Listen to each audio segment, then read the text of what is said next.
Show right here on 910 AM, the Superstation, the Future Radio.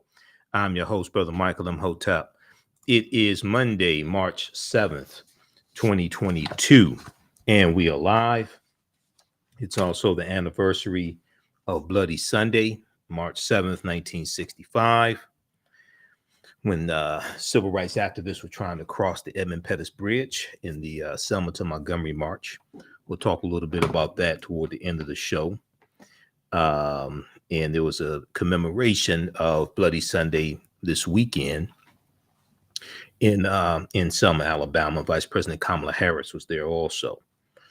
So on today's show, we got a breaking news story earlier today from the U.S. Supreme Court.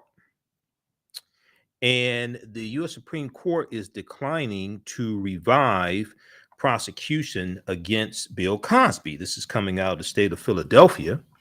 And we know there was a petition. We talked about this here on the show a couple of months ago. There was a petition from the prosecutor in Philadelphia to go to the Supreme Court to get them to try to overturn the decision from the Pennsylvania state Supreme Court to vacate or overturn Bill Cosby's conviction.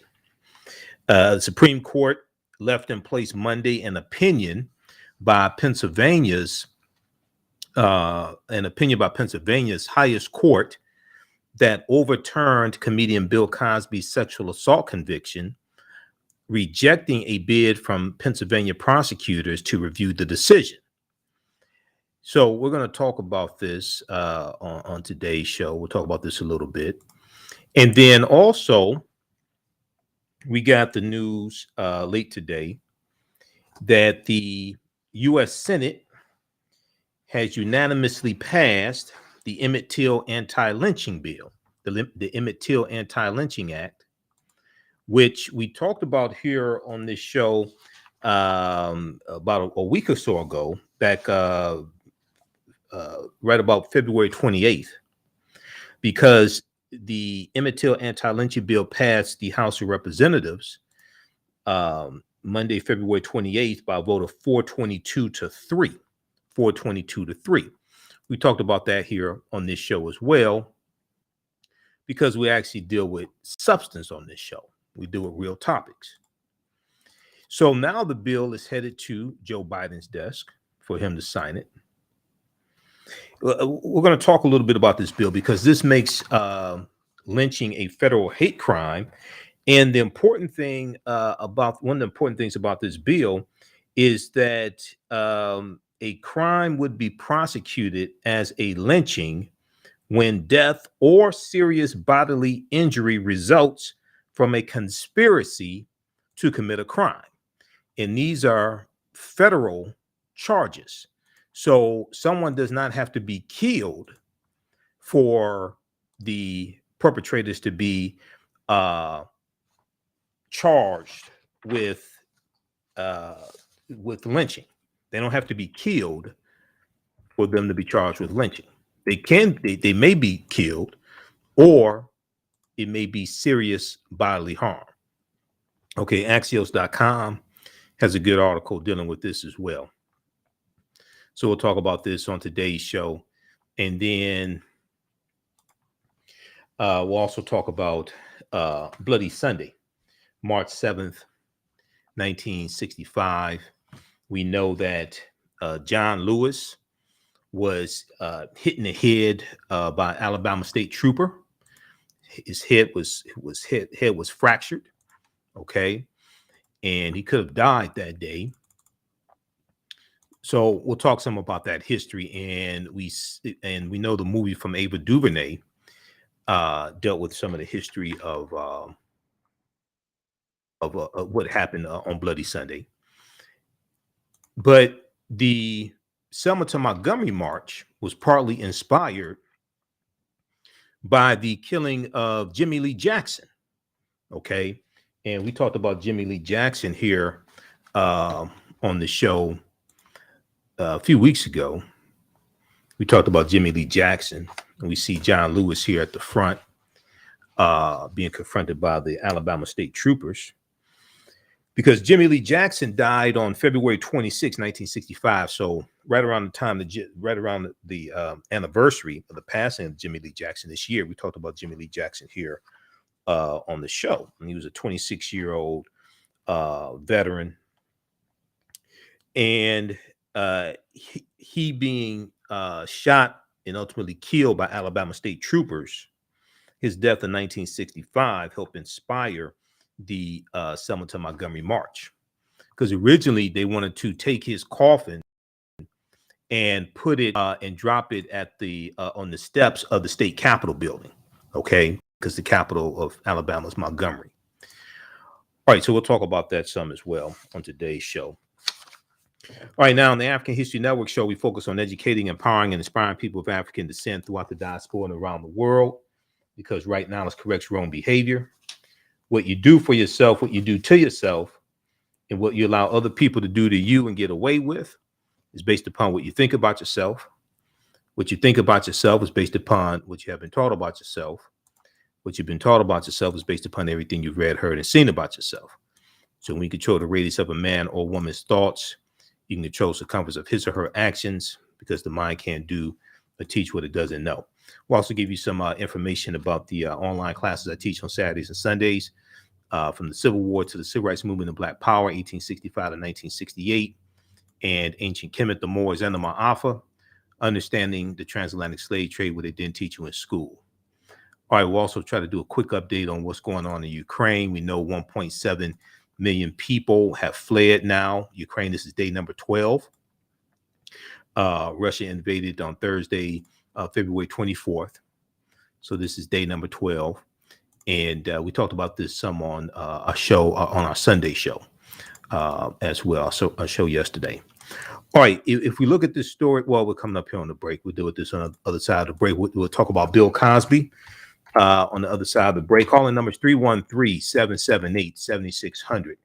313-778-7600 is the call-in number if you have a question or comment. Listen to the African History Network show right here on 910 AM Superstation, the Future Radio. I'm your host, Brother Michael Imhotep. We'll be back in a few minutes.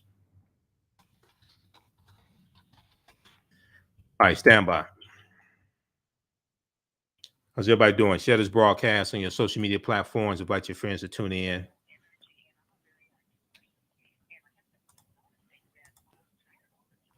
Okay, back from break in 4 minutes.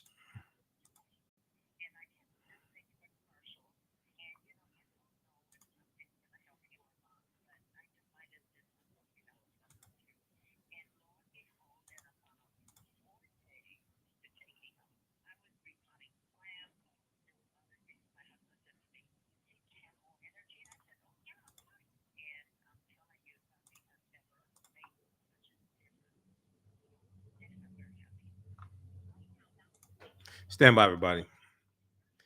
Back from break in 4 minutes. Give us a thumbs up, give us a heart, give us a like on this broadcast.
From break in 1 minute. Stand by.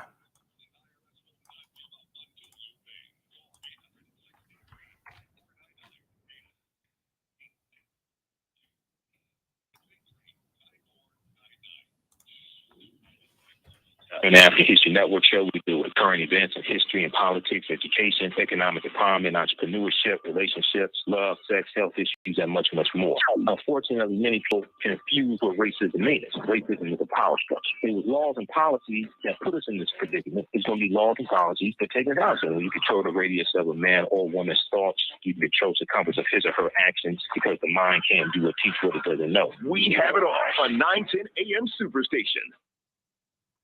Welcome back to the African History Network show right here on 910 AM, the Superstation, the Future Radio.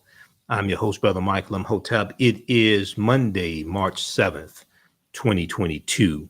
It's the anniversary of Bloody Sunday, also March 7th, 1965. Okay, so today we got the news that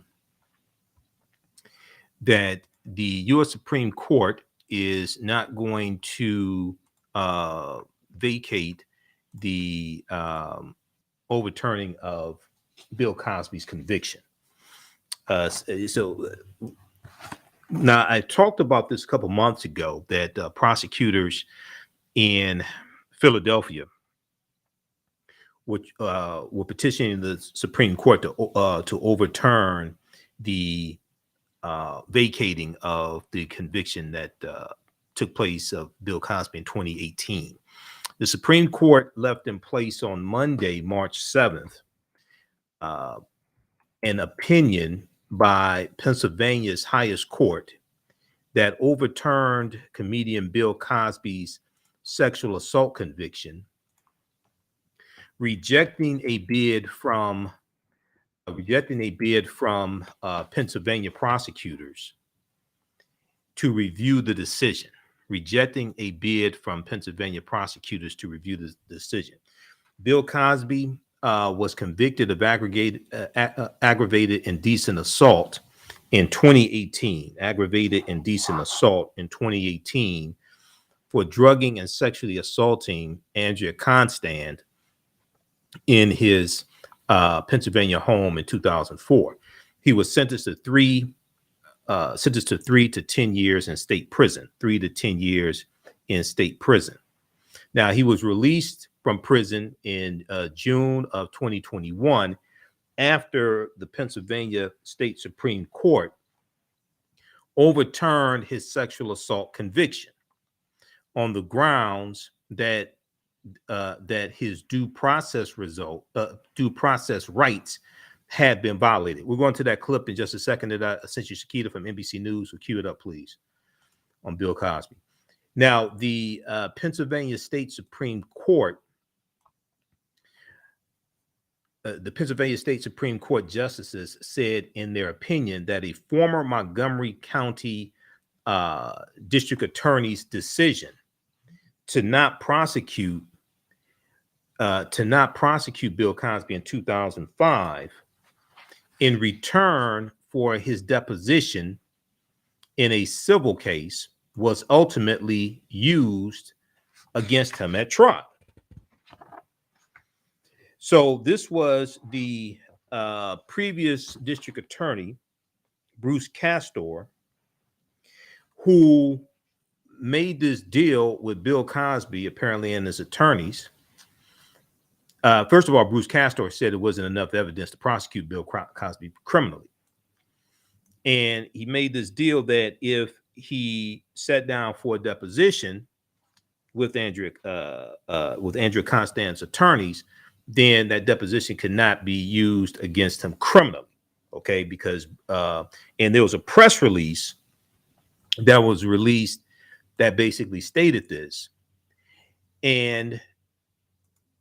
But however, when the new district attorney came in, District Attorney Kevin Steele, the Montgomery County District Attorney Kevin Steele, ignored that previous deal. So in a statement on behalf of Cosby and his family, publicist Andrew Wyatt praised the justices for following the rules of law and protecting the constitutional rights of all American citizens, protecting the constitutional rights of all American citizens. Okay, if we look at this here. So Andrew White in the statement said Mr. Cosby's constitutional rights were a reprehensible bait and switch by Kevin Steele, Judge Steve T. O'Neill, and their cohorts. This is truly a victory for Mr. Cosby, but it shows that cheating will never get you far in life, and the corruption that lies within Montgomery County District Attorney's Office has been brought to the center stage of the world, end quote. Now, the Montgomery County District Attorney's Office, which led the high-profile court case against Bill Cosby, said in November 2021 that the main question of the appeal centered around the 14th Amendment and the right to due process, the 14th Amendment and the right to due process. The question presented to the court is, quote, where a prosecutor publicly announces that he will not file criminal charges based on lack of evidence, does the due process clause of the 14th Amendment to the U.S. Constitution, 1868, 14th Amendment, transform that announcement into a binding promise that no charges will ever be filed? Okay, where a prosecutor publicly announces that he will not file criminal charges based on lack of evidence, does the due process clause of the 14th Amendment transform that announcement into a binding promise that no charges will ever be filed? A promise that the target may rely on as if it were a grant of immunity. The press release states from the Montgomery County District Attorney's Office, District Attorney Kevin Steele's office. Now, as the decision stands now, it could have, quote, far-reaching negative consequences, end quote, across the country, District Attorney Kevin Steele said in the statement. Now, it's important to note, when Kevin Steele ran for district attorney, that was part of his platform, was prosecuting Bill Cosby. Okay, so it's important for people to know this. This was part of his campaign when he ran for district attorney, saying that he would prosecute Bill Cosby if he became district attorney. Okay, I want to go to this clip here from NBC News. Here's Pete Williams for NBC News explaining what happened in court today. Let's go explaining the decision from the U.S. Supreme Court, the ruling from the U.S. Supreme Court. Let's go to this clip, Shakita.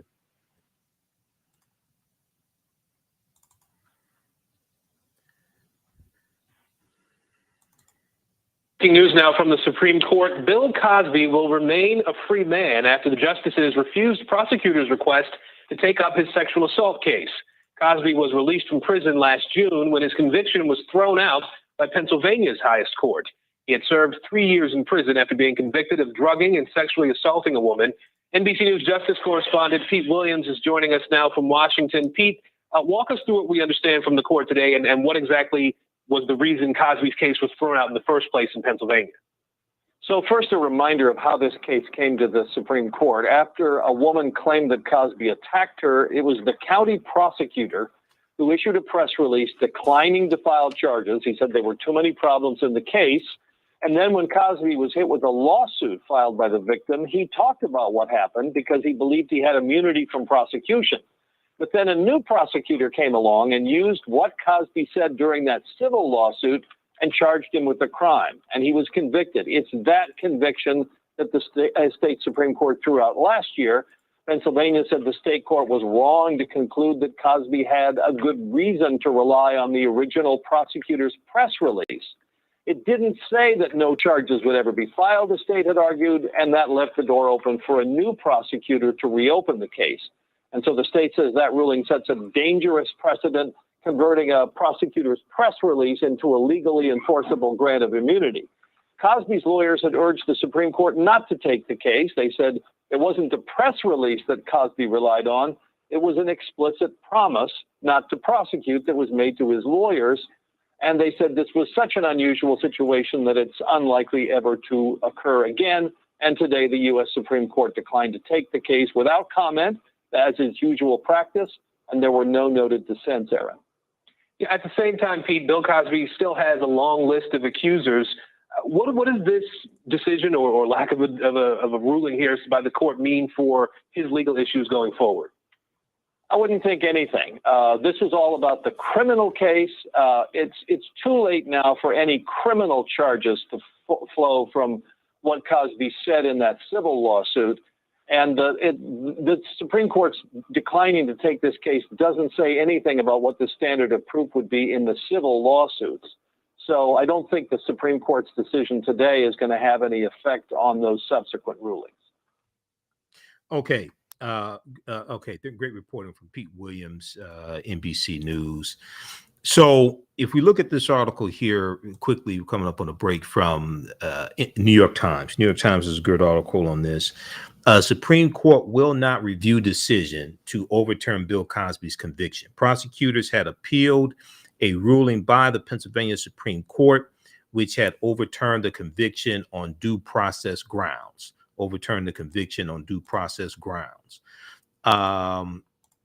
And then it goes on to say the U.S. Supreme Court has rejected the bid by prosecutors in Philadelphia to reinstate Bill Cosby's conviction for sexual assault, a decision that ends the criminal case that had led to imprisonment for the man once known as America's Dad.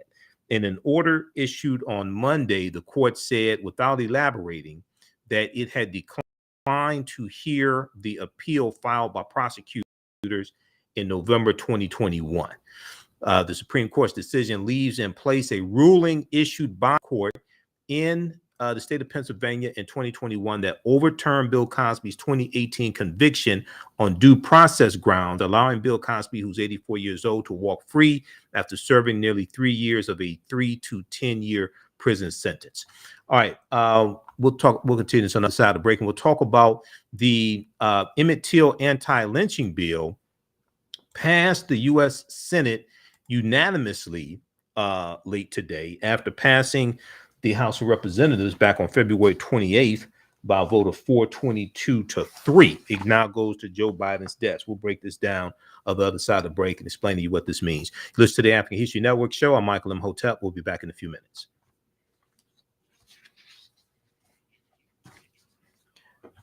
All right, stand by. Back from break in 4 minutes. How's everybody doing? All right. If you like this type of information, you can support the African History Network, $, the AHN show through Cash App. $, the AHN show through Cash App. Also through PayPal, paypal.me/the AHN show. Okay, stand by. Back from break in 4 minutes.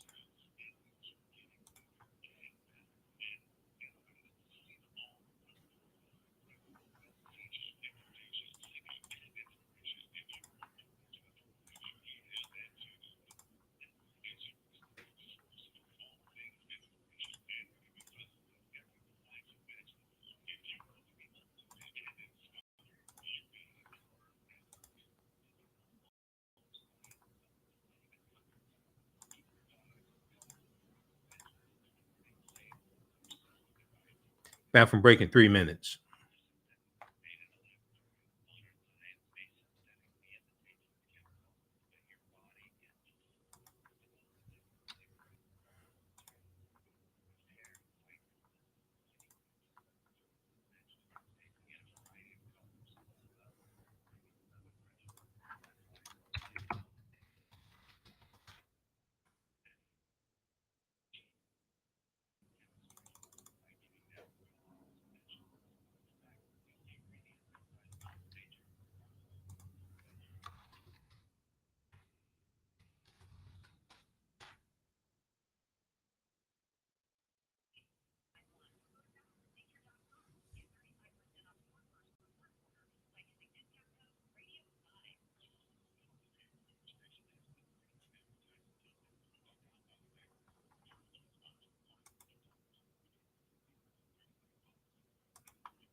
Back for break in 2 minutes. Stand by.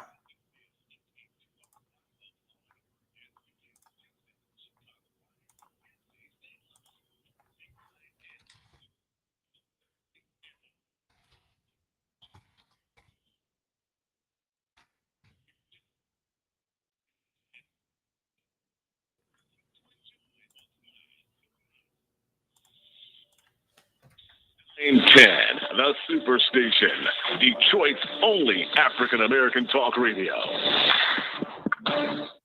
Welcome back to the African History Network show right here on 910 AM Superstation Future Radio.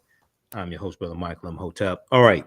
So the Emmett Till Anti-Lynching Act passed the U.S. Senate today after passing the House of Representatives back on February 28th, last day of African American History Month. It passed in the House by a vote of 422 to 3, and it passed unanimously in the U.S. Senate today. Now it's headed to President Joe Biden's desk to be signed into law. I just sent you a clip from ABC Channel 7. Shakita, so cue that up, please. We'll go into that in just a minute here. So Axios.com has a good article on this, and then also NBC News has one as well that I just saw. Senate sends anti-lynching bill to Biden's desk. Senate sends anti-lynching bill to Biden's desk in historic first. Now, it's important to understand that they've been trying for over 200 years to pass a federal anti-lynching bill. And I broke down this history back when we talked about this back on February 28th. Okay. The Senate voted by unanimous consent on Monday, March 7th, anniversary of Bloody Sunday, to pass anti-lynching legislation that would designate lynching as a federal hate crime, lynching as a federal hate crime for the first time in U.S. history. And we talked about the history of the silent march of 1916. We had 10,000 African Americans marching down Fifth Avenue in New York City. Okay. And that was organized by James Weldon Johnson of the NAACP. And James Weldon Johnson is the man that wrote the lyrics to Lift Every Voice and Sing, Till Earth and Heaven Ring, Ring with the Harmony of Liberty. He wrote that in 1899 and 1900. The New York City NAACP silent protest parade. And this protest was demanding federal anti-lynching law. All right. And the president at the time was the white supremacist Woodrow Wilson.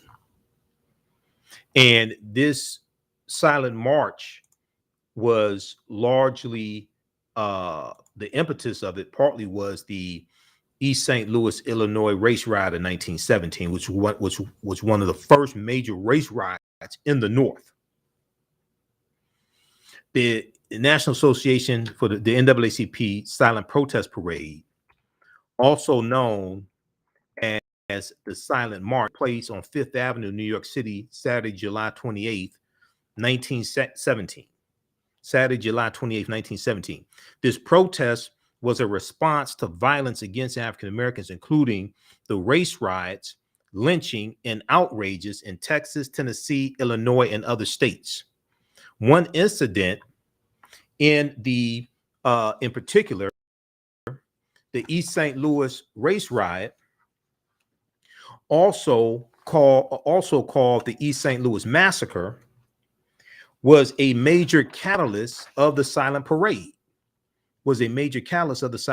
This horrific event drove close to 6,000 African Americans from their own burning homes and left several hundred dead.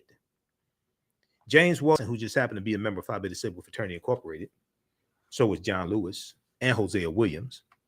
James Weldon Johnson, the second vice president of the NAACP, brought civil rights leaders and also Huey P. Newton, co-founder of the Black Panther Party for Self-Defense. He was a member of Phi Beta Sigma Fraternity Incorporated as well. James Weldon Johnson, the second vice president of the NAACP, brought civil rights leaders together at St. Philip's Church in New York to plan protest strategies. None of the group wanted a mass protest, yet all agreed that a silent protest through the streets of the city could spark racial reform and an end to the violence. James Weldon Johnson remembered the ideal of a silent protest from an NAACP conference in 1916 when Oswald Garrison Villard suggested it. All organizations agreed that this parade needed to be composed of Black citizens rather than a racially mixed gathering. They wanted the protest to be all African Americans and not a racially mixed gathering. They argued that as the principal victims of the violence, African Americans had a special responsibility to participate in this, the first major public protest of racial violence in U.S. history. The parade went south down Fifth Avenue, moved to 57th Street, and then to Madison Square.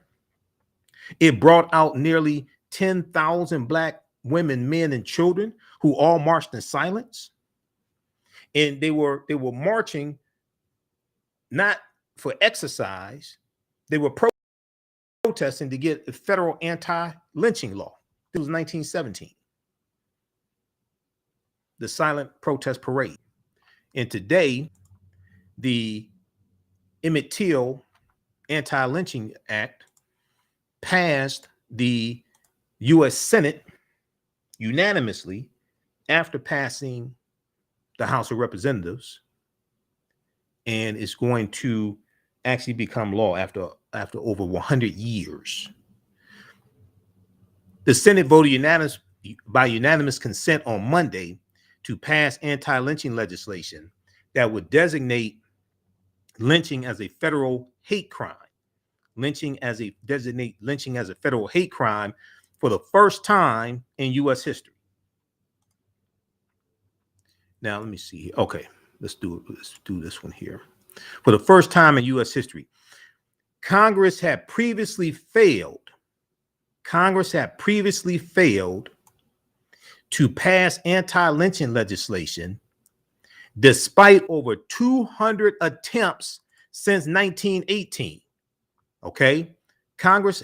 Hold on, let me just a second. I have this article open twice.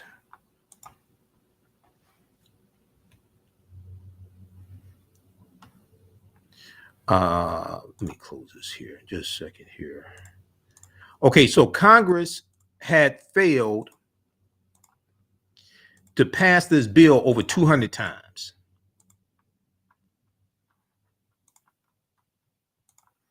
Congress had previously failed to pass anti-lynching legislation despite over 200 attempts since 1918. Scholars have written about how lynchings were used as a tool for racial terror, to enforce segregation, and keep people of color from power. The Emmett Till Anti-Lynching Act, which passed the House of Representatives overwhelmingly by a vote of 422-3, and my mom watches this show and she doesn't like me calling people dumbasses, but the three dumbasses that didn't vote for this bill were three white Republicans: Representative Andrew Clyde of Georgia, Representative Thomas Massey of Kentucky, and Representative Chip Hang'em-High Roy of Texas. They voted against the bill in the House of Representatives. We talked about Chip Roy's dumbass on this show. Okay, and Chip Roy, see, these are the type of people that need to be voted out of office. Chip Roy in blackamericaweb.com had this article dealing with Hang'em High. Let me see if we can pull this up here from Black America Web. This is why African American media is so important. And this is why these people who consistently vote against our own interests, we need to vote their behinds out of office. Okay, elections have consequences. Now, if you live in Texas, if you live in Chip Roy's district, you want to organize to vote this fool out of office. Hang 'em high Republican who voted against Emmett Till bill called lynching, quote, a metaphor for justice. Okay, this is Chip Roy right here, not the McDonald's. And I hate all these ads. Oh my God, please. People, come on. You make people not want to read your stuff. I know you got to make money, Black America Web, but come on. This is Chip Roy right here. This white supremacist, white nationalist. Yeah, I said it. Okay. So if we go through now, Chip Roy said Chip Roy made no secret about his feelings toward lynching. Okay. Now he said that we believe in justice. Just about a year ago, Chip Roy expressed a similar sentiment during a congressional hearing about Asian Americans and hate crimes. Okay, Chip Roy said, "We believe in justice." He went on to glorify lynching imagery. He said, "I know we're coming up on a break, but just a second here." He said, "Quote: There's old sayings in Texas about find all the rope in Texas and get a tall oak tree." This is a sitting member of Congress who said this. There's an old saying in Texas: find all the rope in Texas and get a tall oak tree. You know, we take justice very seriously. You know, we take justice very seriously, and we ought to do that. Round up the bad guys. That's what we believe. You're talking about lynching. You're talking about extrajudicial killings. This is what this sitting member of Congress, Republican, Trump supporter, supports. This is why we need to vote people like this out of office. We'll continue this on the other side of the break. Listen to the African History Network show. I'm Michael Imhotep. We'll be back in a few minutes. Stand by. All right. That's why it's important to support this show, because a lot of this type of information you're not going to get other places. That's blackamericaweb.com has this article. We talked about this back on February 28th. Also, blackamericaweb.com.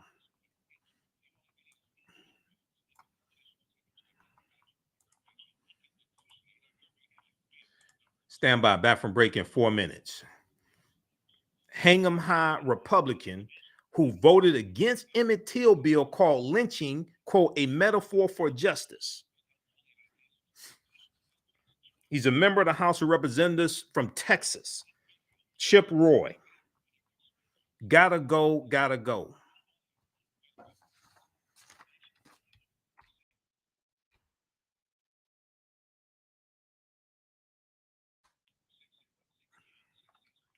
Back from break in 4 minutes. Stand by.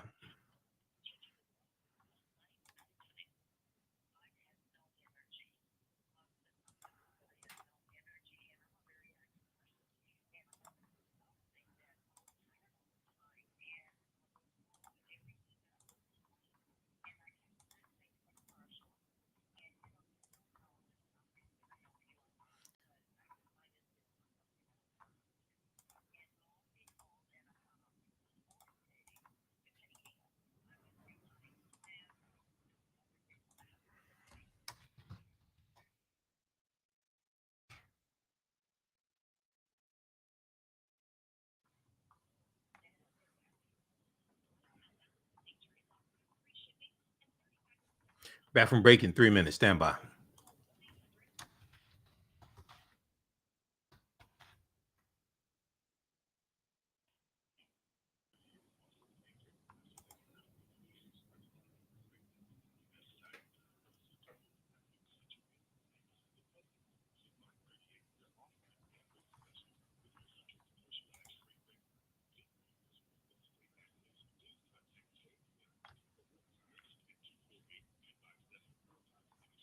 Back from break in 2 minutes.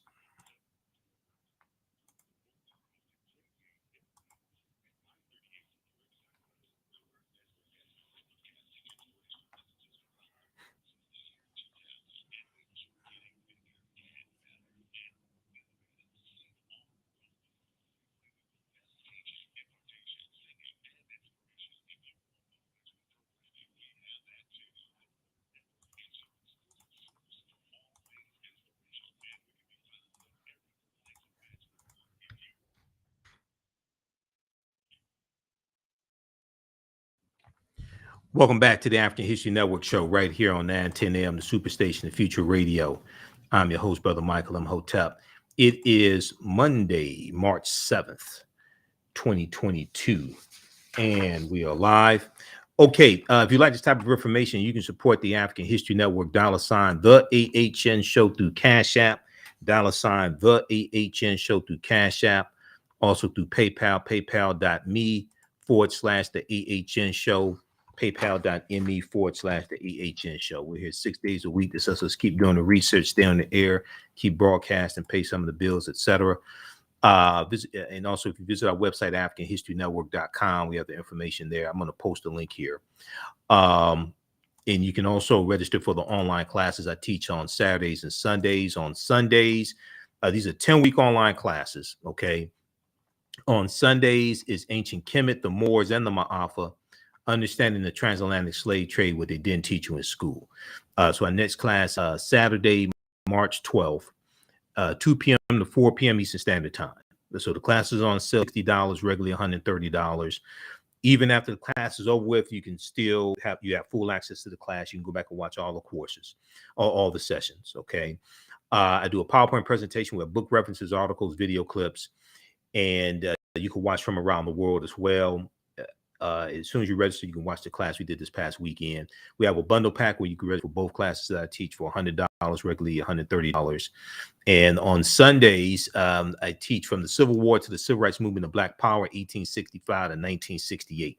And we get into the Civil Rights Movement. We get into the Black Power Movement. We start in 1803 with the Louisiana Purchase and the Haitian Revolution.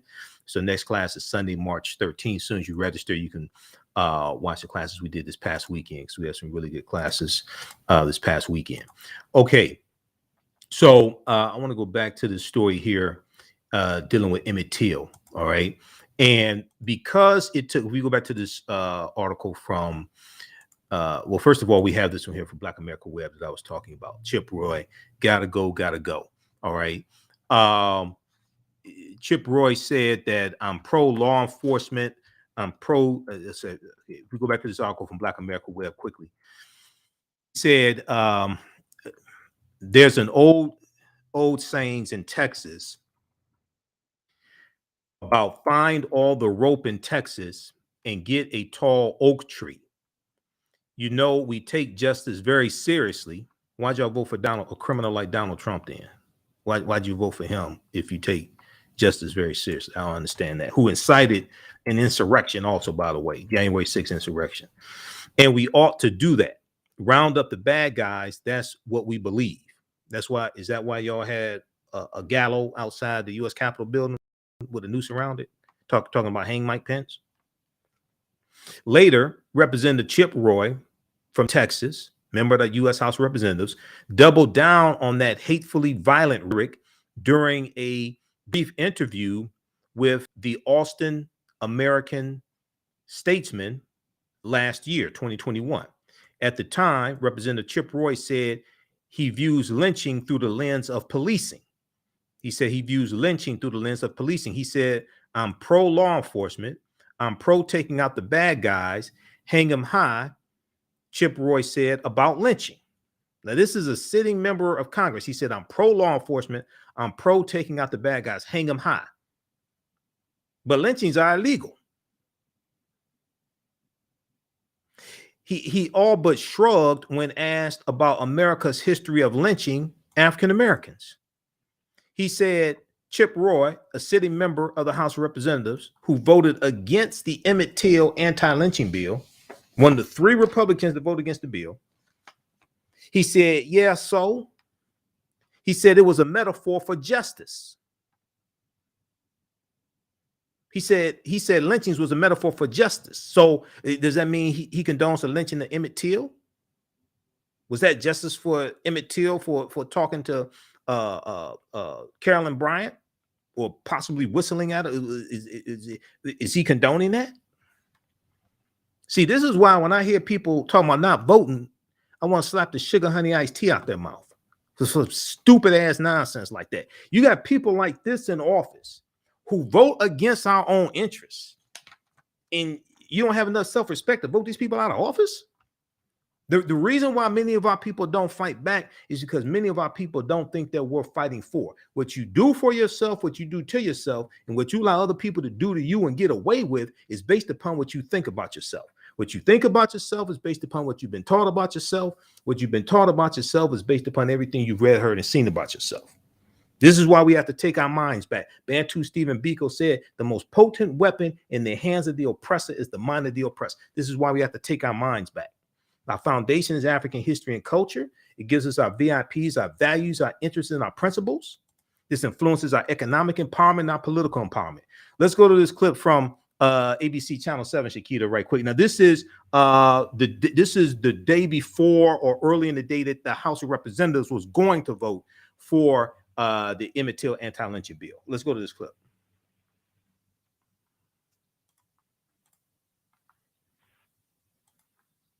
A federal hate crime.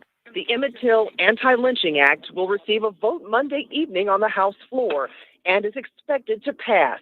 It was reintroduced by Congressman Bobby Rush. Hopefully people will think twice before they go out and commit a crime against a different person because of their race or gender or lifestyle. Ollie Gordon is Till's cousin. They lived in the same Woodlawn home until 1955, when Till was brutally tortured and killed while visiting relatives in Mississippi. His death at age 14 sparked the civil rights movement, but repeated attempts over the years to make lynching a federal crime failed. I think we're moving in the right direction, despite how long it's taken. Perry Ermer is the president and CEO of the DuSable Museum, which currently has an installation called Unresolved. It highlights the cases of more than 100 The U.S. people Senate who were has just killed during the unanimously civil rights passed the movement. Ermer says this latest step toward making lynching a federal hate crime is long overdue. It's so incredibly important that our younger generations not repeat the mistakes of the past, not repeat the criminal acts of the past. The Anti-Lynching Act came close to becoming law 2 years ago. It passed the House, but was blocked in the Senate. This time, legislation applies to a wider range of circumstances, and Gordon says she's cautiously optimistic. I'm hopeful, and I'm praying that it will pass in the Senate. Once the bill passes the House, it's expected to receive a unified show of support from senators, including Rand Paul from Kentucky, who opposed the original measure 2 years ago for being too broad. Karen Jordan, ABC 7 Eyewitness News.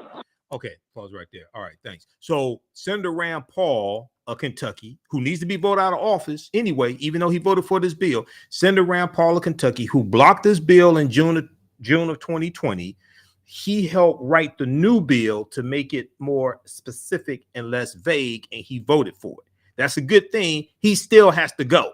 Conspiracy theory spreading Senator Rand Paul of Kentucky, Republican, he still needs to go also. But it's good that he voted for this bill. But I mean, it's like, you want to block it again? It's good he voted for this bill. So if we so NBC News has this article here also. Congress, what is this? Congress passes bill named after Emmett Till to make lynching a hate crime. The maximum sentence under the Emmett Till Anti-Lynching Act is 30 years. So this is from NBC News, picked up by Associated Press today, March 7th, 2022. Okay, those watching on Facebook and YouTube, we're out of time here on 910 AM Superstation WFDF. Watch us at The African History Network on Facebook and Michael Imhotep on YouTube. We're going to keep going for a few more minutes.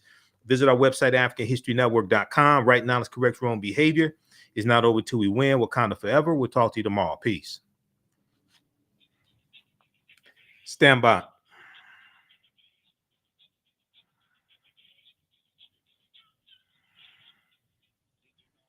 Stand by, everybody.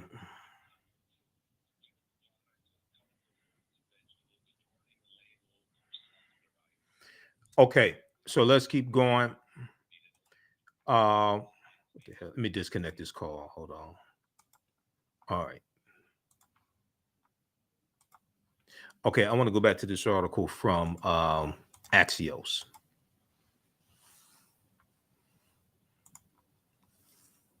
And the fact that if you go read this article from Axios, and um, the fact that it took over 100 years, okay, for us to get this, for us to get a federal anti-lynching bill passed. We've been fighting since at least 1918 to get a federal, or 1917 to get a federal anti-lynching bill passed.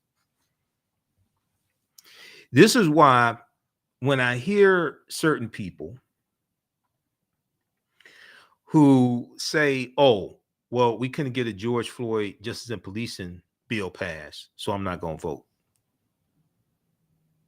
Like, you're going to get everything that you want in 1 year or 2 years. Do you even study history? So they don't get it passed, so you just give up. That's not even logical. You come back, restructure the bill, figure out a way to get it passed. We have to understand the follow through. How do we follow through and push through what we want? This is why we have to have many of us have to have a different mindset, because you're gonna have more people in the Senate who vote for bills that we want. It's a 50-50 Senate right now. Actually, it's 50-49 because Senator Ben Ray Lawan of New Mexico is still out of the Senate, recovering from a stroke he had. Democrat. In the Senate, you can't vote by proxy. So while he's out recovering, he can't vote. So it's really 50-49 Republican in the Senate right now when it comes to actual voting. If you get in the 2022 midterm elections, if you get 55 Democrats in the Senate in the right type, you get 55 Democrats in the Senate, then you can get 53 to change the filibuster rules. Because to change the filibuster rules, you just need a 51 majority. You can nullify, even if Manchin and Sinema, Senator Joe Manchin of West Virginia, Senator Kristen Sinema of Arizona, even if they vote against changing the filibuster rules, you got 53 votes. You can nullify Manchin and Sinema's vote. So you can change the filibuster rules so you can get other bills passed, like a strong voting rights act to put back in the pre-clearance, which came from the 1965 Voting Rights Act, which is tied to Bloody Sunday, which we're going to talk about in a minute. And you can get the George Floyd Justice and Policing Act if they don't pass a bill now. They may pass a scaled back policing bill now, but you can come back and get the rest of it on the other side of the 2022 midterm elections. People are not thinking strategically. We have to think about pushing through our agenda and how to see it through to the finish line, as opposed to just voting once and think you're just going to get everything and just reverse 400 years of oppression in 2 years or something, whatever nonsense people are hallucinating.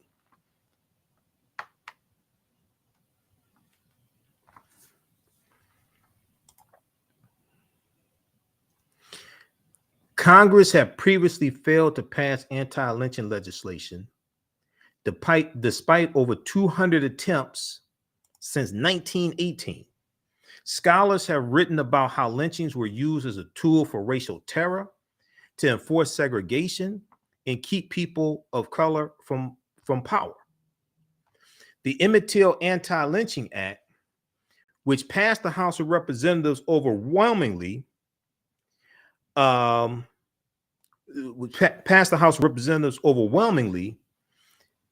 cleared the House by a vote of 422-3, now goes to President Joe Biden's desk to be signed into law. Reason why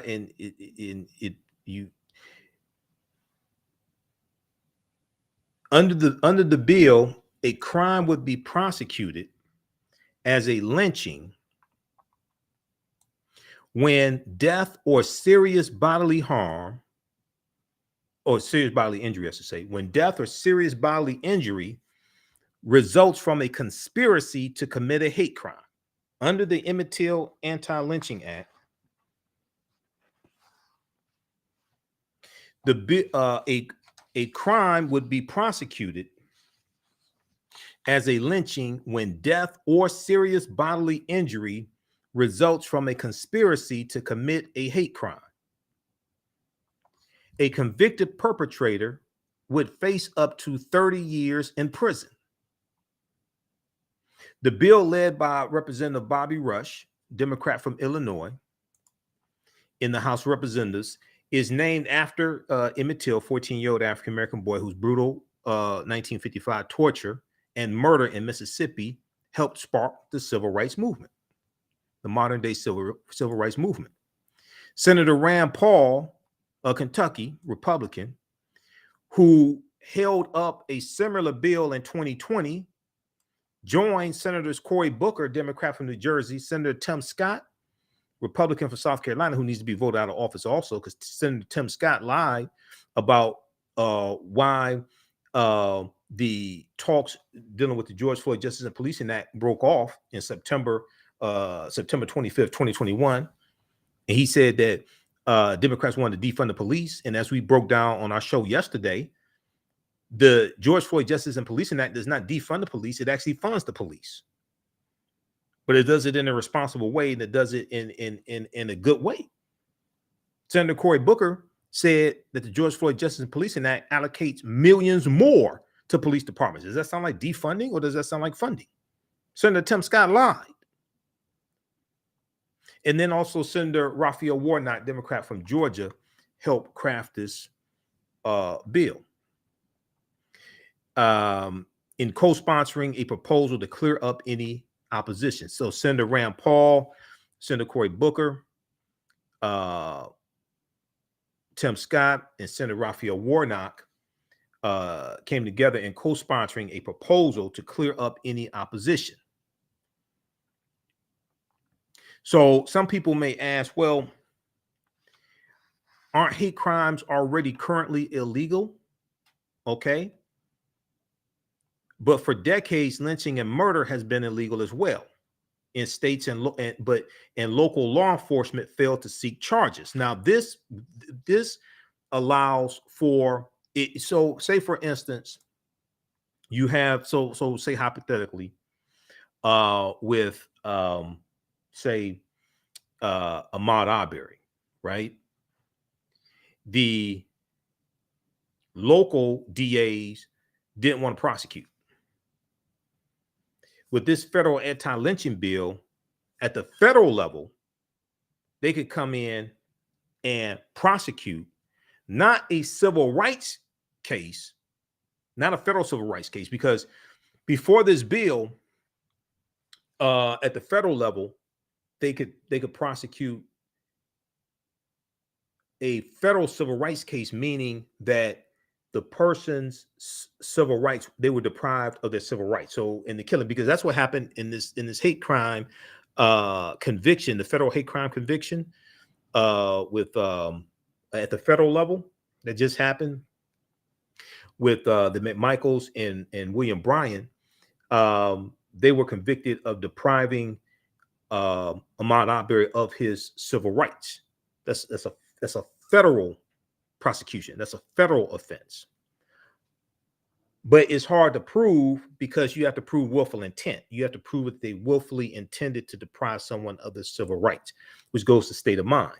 Here, there was a lot of evidence of racial animus and racial hatred based upon social media posts and things like this, and based upon what happened, that they could prove that they deprived him of his civil rights. But you don't always have that type of evidence. It's harder to prove. This new law, one, allows the federal government to go after somebody on federal hate crime charges with dealing with this federal anti-lynching bill, federal hate crime charges. You don't have to prove that they were deprived of their civil rights, and the federal government can come in a situation where with this law, if at the local level the prosecutors don't want to prosecute, so you can get more convictions ultimately. So yes, hate crimes are currently illegal, But for decades, lynching and murder had been illegal too in states, and local law enforcement failed to seek charges. This empowers the federal government to come in on federal hate crime charges, this anti-lynching bill, as opposed to just dealing with federal civil rights charges, which is harder to prove, dealing with willful intent. Okay, and that you have to prove that someone willfully intended to deprive someone of their civil rights, which is a higher bar to reach. By finally making lynching a unique federal crime, the nation is coming to terms with how lynching was used to enforce a racial social order at the risk of violence against people of color.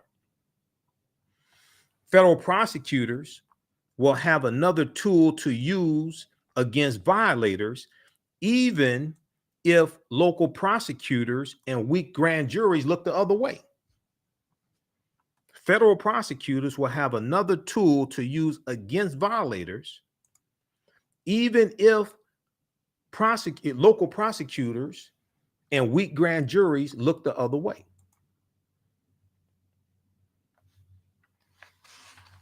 Now, Gene Felser's 2008 book, Driven Out,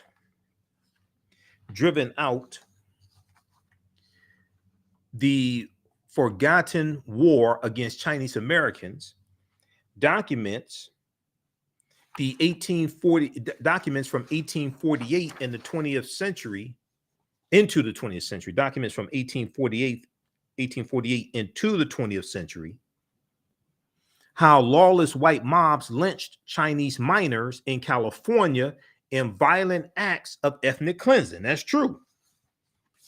That happened. And we know from 1882 to 1968, there were 4,743 lynchings. About 73% were African Americans, but there were also 1,297 white people lynched during that period of time as well.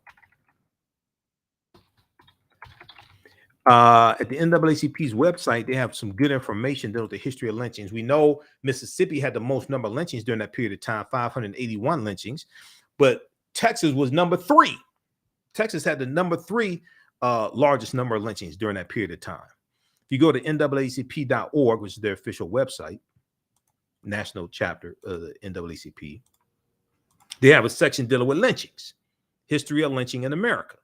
Okay, and then you go through, and then they break down 1882 to 1968, 4,743 lynchings occurred in the U.S. according to records maintained by the NAACP, because the NAACP was started largely to fight against lynchings in 1909 after the Springfield, Illinois race riot in 1908. Okay, it's one of the main reasons why the NAACP was founded, was to fight against lynchings. Other accounts, including the Equal Justice Initiative's extensive report on lynching, count slightly different numbers, but it's impossible to know for certain how many lynchings occurred because there was no formal tracking. Many historians believe the true number is underreported. The highest number of lynchings during that time period occurred from 1882 to 1960, occurred in Mississippi, with 581 recorded, and that's where Emmett Till was lynched, Money, Mississippi. Georgia was second, where Ahmaud Arbery was lynched. Georgia was second with 531 lynchings. And Texas was third, where Representative Chip Roy is, good old boy. Texas was third with 493 lynchings. Lynchings did not occur in every state, There are no recorded lynchings in Arizona, Idaho, Maine, Nevada, South Dakota, Vermont, and Wisconsin. African Americans were the primary victims of lynching, 3,446 Americans, or 72%, were lynched from 1882 to 1968, but they weren't the only victims of lynching. Some white people were lynched. There was 1,297 white people during that period of time also for helping. Some white people were lynched for helping African Americans or for being anti-lynching. Okay, because a lot of white Republicans, you have white Republicans who were lynched also. Immigrants from Mexico, China, Australia, and other countries were also lynched. Okay, read the rest of this here from NAACP.org. They have a section dealing with lynchings and the history of lynchings. If we go back to this here now, let me see. I have some information on the 1848 lynching of. I think I have some information on that.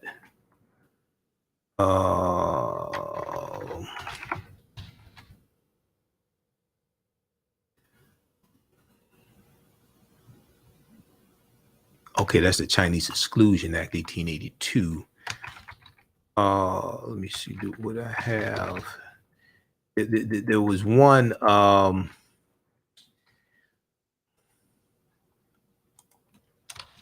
There was one that was about. It was a mob of like 500 people.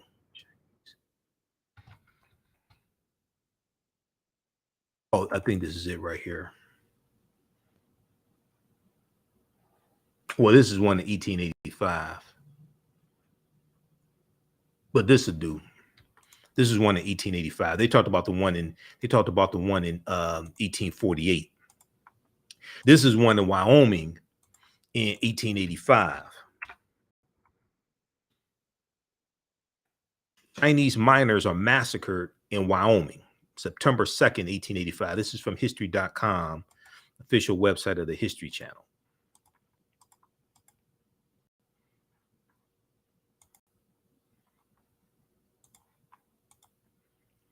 Chinese miners are massacred in Wyoming, September 2nd, 1885.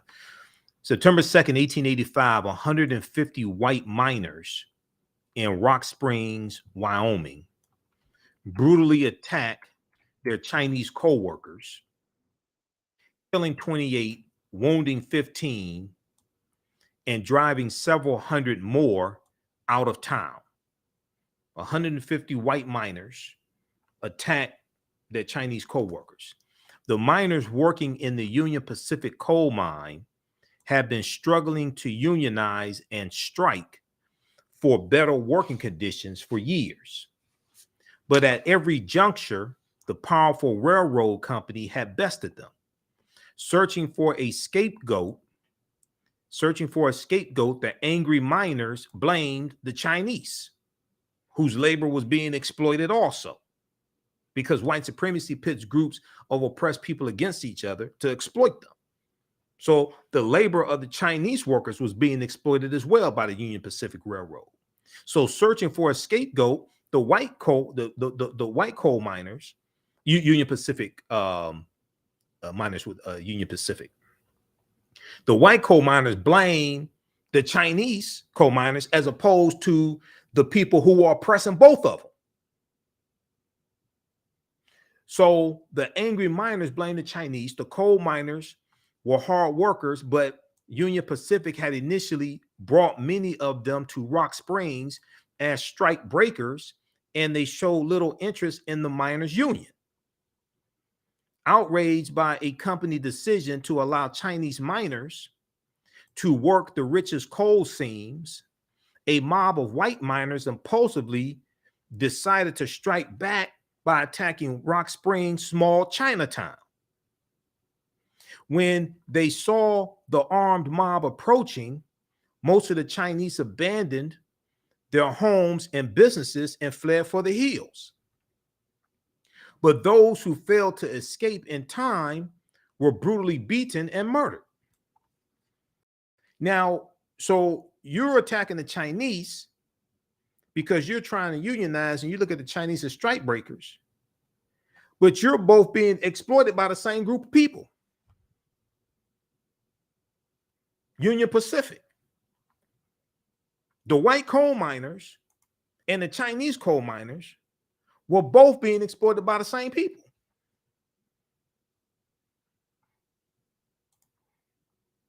A week later, on September 9th, 1885, U.S. troops escorted the surviving Chinese back into the town, where many of them returned to work.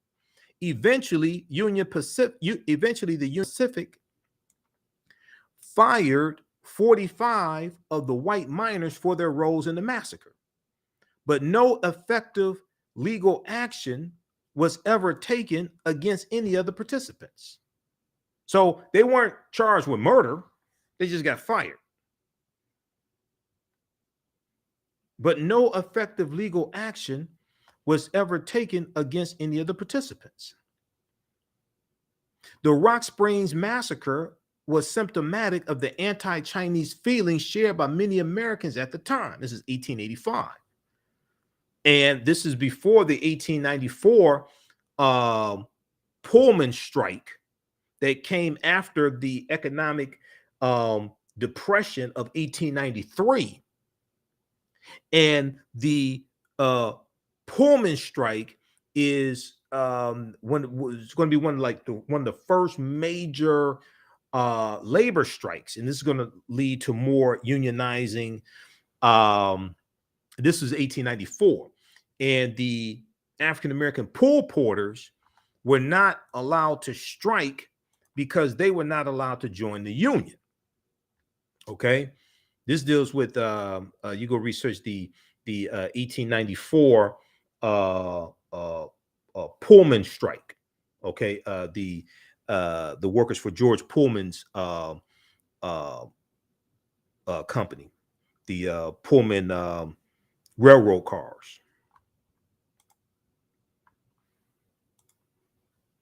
The Chinese had been victims of prejudice and violence ever since they first began to come to the West in the mid-19th century, fleeing famine and political upheaval. Widely blamed for all sorts of social ills, the Chinese were also singled out for attack by some national politicians who popularized strident slogans like "the Chinese must go" and helped pass the 1882 law that closed the U.S. to any further Chinese immigration. In this climate of racial hatred, violent attacks against the Chinese in the West became all too common, though the Rock Springs Massacre was notable both for its size and savage brutality. Okay, so there was one in the one in 1848. I think that's the one where it's like a mob of 500. There was one where you had a mob of 500 white people and Mexicans who attacked and killed Chinese. I have to look at that. I think that's the one from 1848. Let me look at something here just a second. All right. Okay, just stand by. Just bear with me here. From 1848. Okay.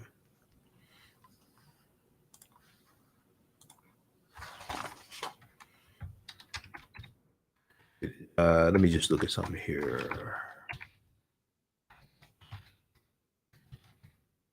I can't remember which year that was.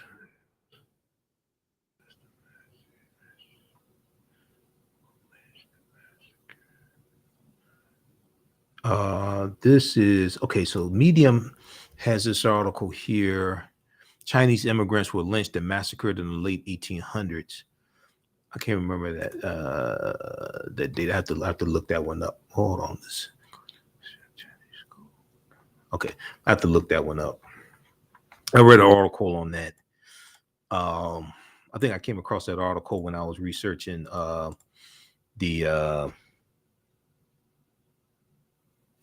I think I probably came across that when I was researching Texas winning its independence, and then the Mexican-American War, 1846, 1848, and then California becomes part of the U.S. because of the Treaty of Guadalupe Hidalgo of 1848, which ends the Mexican-American War, and this took place in California. Okay, so I got to go through and look at my files on that. But anyway, let's continue.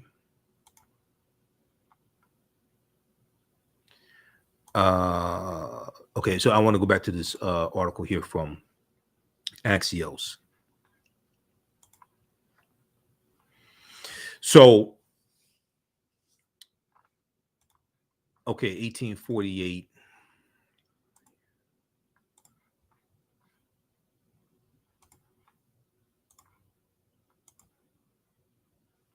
Okay, lynching is a long-standing and uniquely American weapon of racial terror that has for decades been used to maintain the white hierarchy.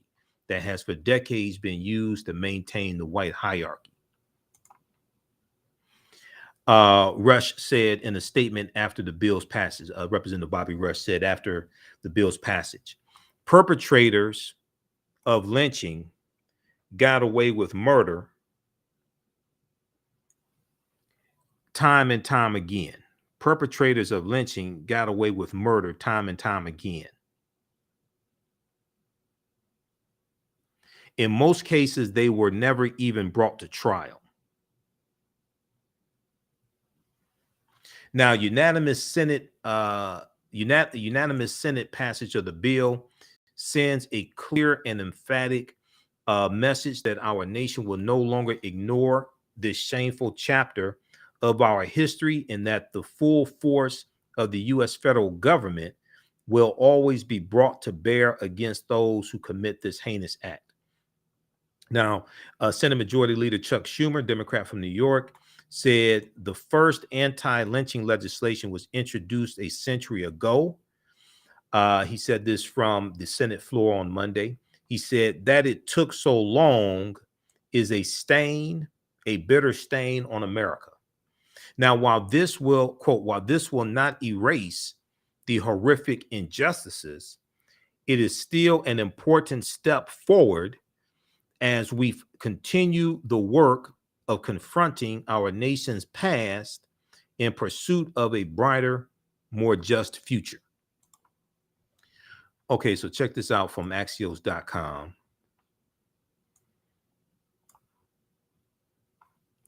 And this is a stronger bill than the COVID-19 the COVID-19 Hate Crimes Act, which people ostensibly call the Anti-Asian Hate Crimes Act. Is not an Anti-Asian Hate Crimes Act, because you actually, if you go to congress.gov and read the language of the bill, it does not, it's not specific to race or ethnicity. It deals specifically with COVID-19 related hate crimes. It's not hate crimes based upon race. It deals specifically with COVID-19 related hate crimes. And it tells you in the language of the bill, regardless of race or ethnicity of the victim. So go to congress.gov and look at the COVID-19 Hate Crimes Act. COVID-19 Hate Crimes Act. Okay. Now, let me see here. And let me post this information here. I want to deal with Bloody Sunday here quickly, and then we have to get out of here. So this is the anniversary of Bloody Sunday, March 7th, 1965. We'll probably talk more about this on a Sunday show, because on Sunday we have 2 hours. I'm going to post the link there. I just posted a link there so you can register for the online classes that I teach on the weekends. Okay, so we know they had the commemoration of Bloody Sunday this past weekend.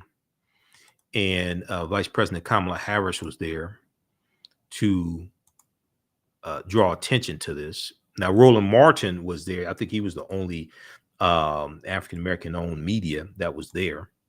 And he actually interviewed Vice President Kamala Harris. He aired that interview on Roland Martin Unfiltered today. I'll be back on Roland Martin Unfiltered on Friday. I'm a panelist each Friday. So on tomorrow's show, I'm going to share another segment of when I was on Roland Martin Unfiltered from last Friday, March 4th.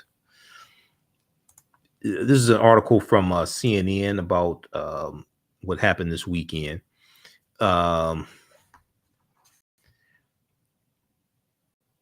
Harris calls, I hate these articles from CNN. Harris calls for voting rights legislation.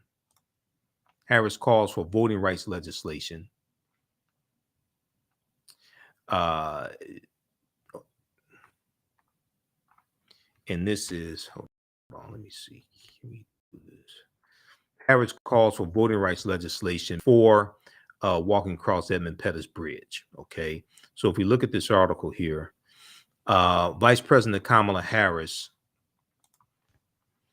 on Sunday called on Congress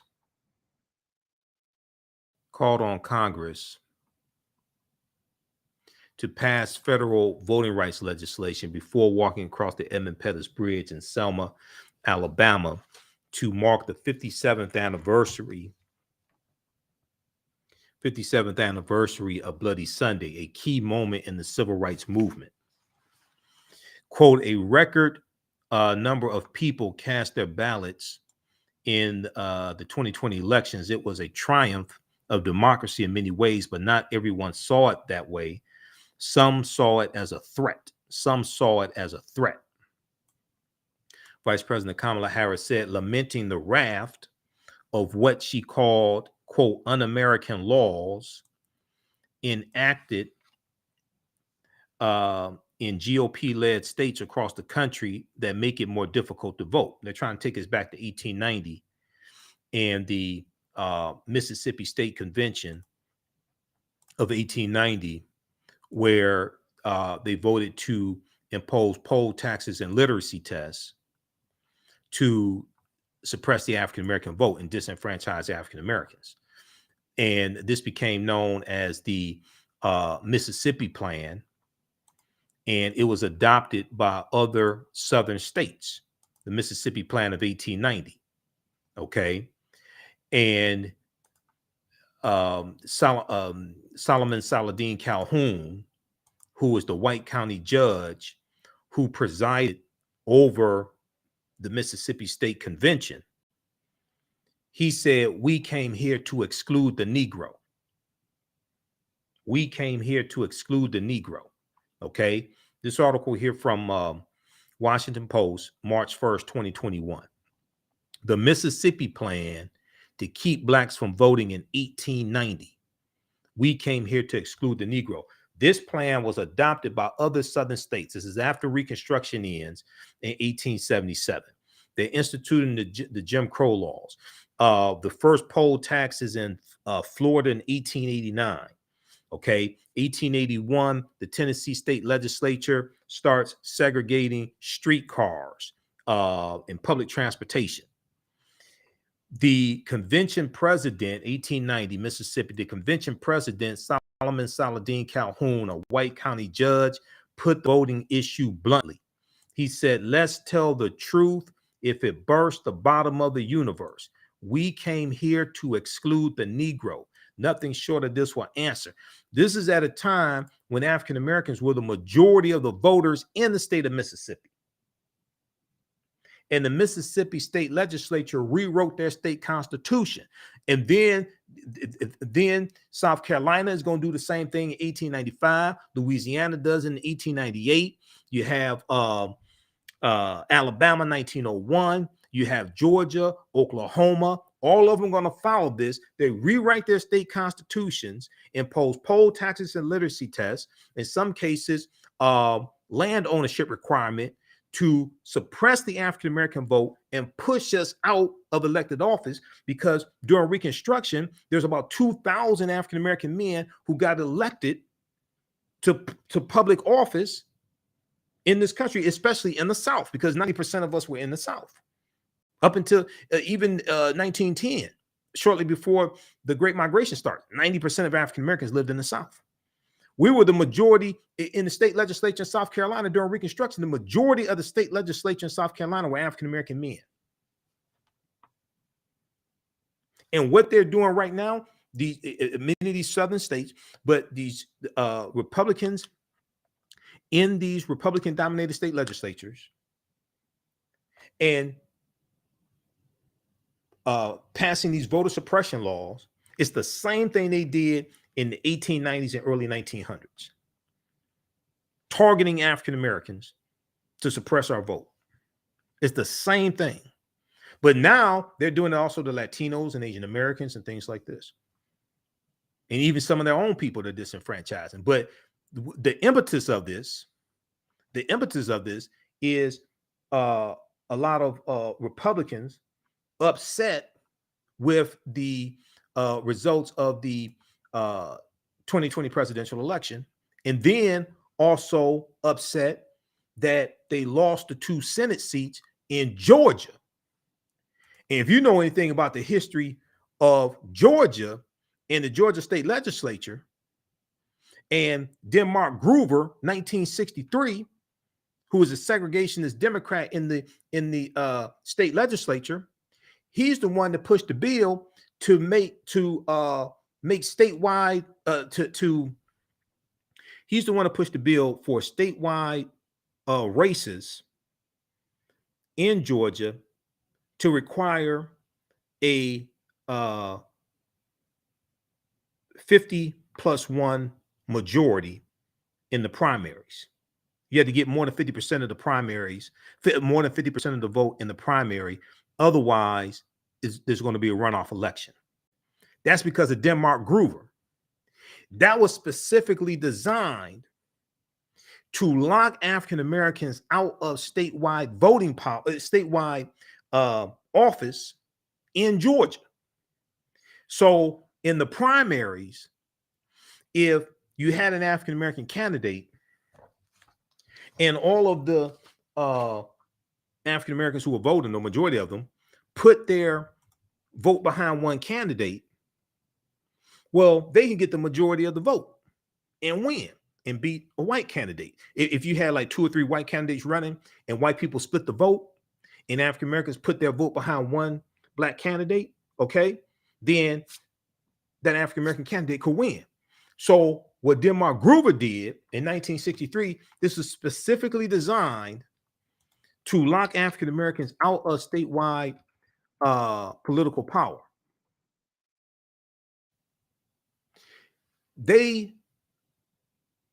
He pushed this law that if nobody gets more than 50% of the vote, you have to have a runoff election between the 2 top vote getters. And this gave white people an opportunity to then put all their votes behind the one white candidate in the general election. That was specifically designed to lock African Americans out of statewide power in Georgia. And what Senator Raphael Warnock did by winning the Senate seat, and he's the first African American senator from Georgia, what he did was not supposed to happen. This is why so many white people are pissed off in Georgia, because they passed that law in 1963 that made sure that never happened. 1963. They passed that law in 1963 to make sure that never happened. PIX Channel 11 in Georgia has this article dealing with this. Hold on, can we find that? I think it's PIX Channel 11, Georgia.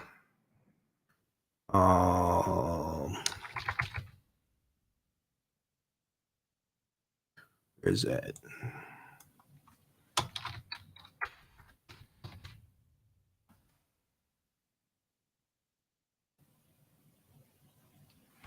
Okay, this one right here. I think this is the right one. Oh, 11 Alive. 11 Alive. Yes, I knew it was 11 something. 11 Alive. This is this is why it's important to understand history. And the people's history and culture teaches them how to deal with the problems of the past, in the present, and the future, and meet the needs of the community. This is why I say what you do for yourself, what you do to yourself, and what you allow other people to do to you and get away with is based upon what you think about yourself. This is from 11alive.com, which is a news station, TV news station in Atlanta, Georgia. Let's go. Let's energize your future with experiences that empower possibility. At Oakland University, at the... Let me turn off these damn ads. Hold on.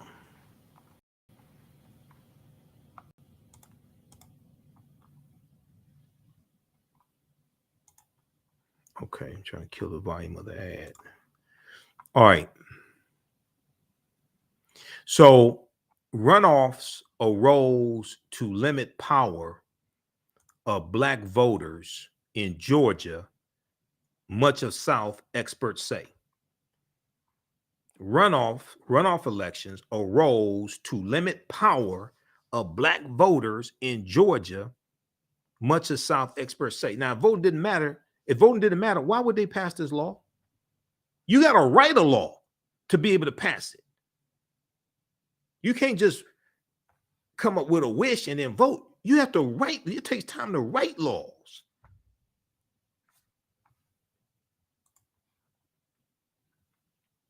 This is from November 9th, 2020. Okay, so skip it. So they talk about Kelly Loeffler, Republican Kelly Loeffler, and David Perdue, okay, and Raphael Warnock and John Ossoff were running against them. But if we look at the history here, the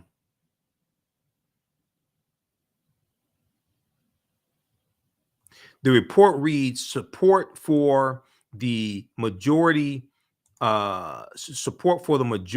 vote plan reinforced the moderate segregationist position. It did not remove anyone's rights.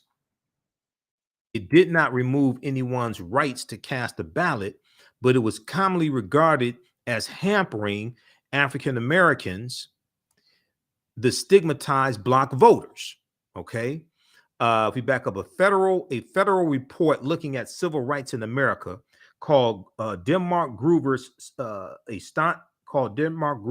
a staunch segregationist who pushed runoffs in Georgia as a way to challenge a growing black political power. At the Georgia state capitol in the 1960s, State Representative Denmark Gruber led a charge for runoff elections. A federal report looking at civil rights in America called State Representative Denmark Gruber a staunch segregationist who pushed for runoffs in Georgia as a way to challenge a growing black political power. The report reads, quote, support for the majority vote plan reinforced the moderate segregationist position. It did not remove anyone's right to cast a ballot, but it was commonly regarded as hampering African Americans, the stigmatized black voters.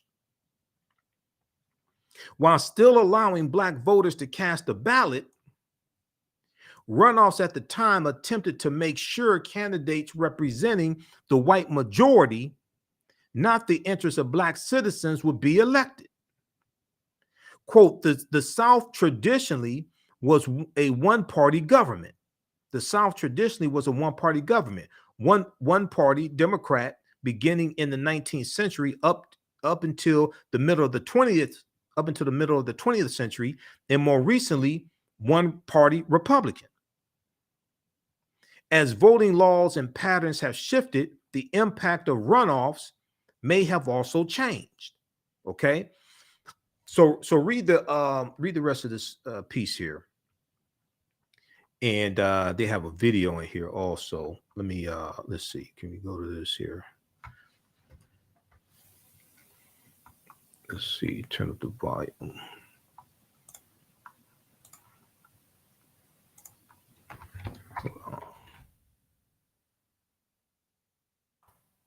Served a racially motivated purpose. 11 Alive's Joe Hankey with more for us tonight. Let me start this from the beginning. While many Georgia voters may be familiar with runoff elections, they may not be familiar with these contests. Once served, process of runoff elections may seem fairly simple, but these contests once served a racially motivated purpose. 11 Alive's Joe Hankey with more for us tonight. While many Georgia voters may be familiar with runoff elections, they may not be familiar with the history of runoffs in Georgia and across the South. At the Georgia state capitol in the 1960s,